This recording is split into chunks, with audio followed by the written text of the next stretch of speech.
So before I perform this poem, I want to provide a glossary of some of the words I'm going to use in this poem.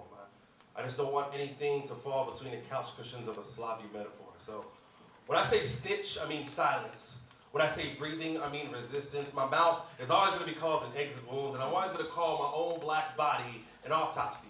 When I say blood or bleeding, I mean voice of protest. And by protest, I mean walking, standing, kneeling, praying. Anything can be a protest, right? Especially if you're an autopsy, still fighting death, a battle cry, bleeding to the top of your lungs, using your exit wound as a weapon, breathing in spite of asphyxiation.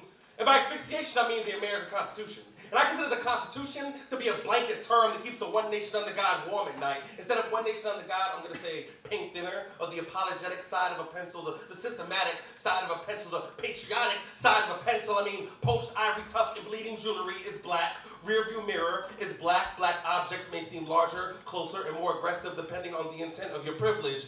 And by privilege, I mean right to carry, right to omit, right to bliss. I'm going to combine omit and bliss together and say oblivious. Right to oblivious, right to body, right to own a body that's an ode to your country, right to get a body and go home, right to make a home at anybody and go home, right to drink craft beer with George Zimmerman and go home, right to fill a body with lead and go home.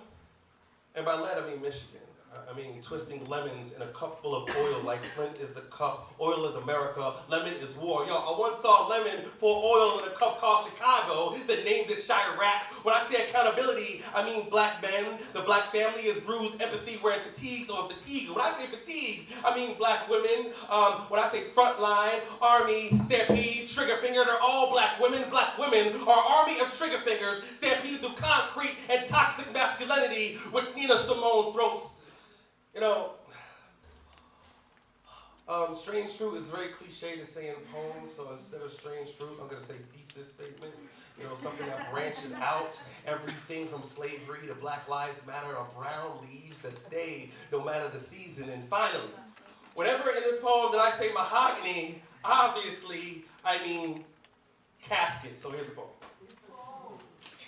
I was born with mahogany blood all over my skin, and the doctor just couldn't wash it off. I was never a mild child, but somewhere between adolescence and accountability, I learned to stop apologizing for my skin, for my walk, for my talk, how my tongue claps the roof of my mouth when I say, me and my people ain't here for your respectability. We are loud, we are proud.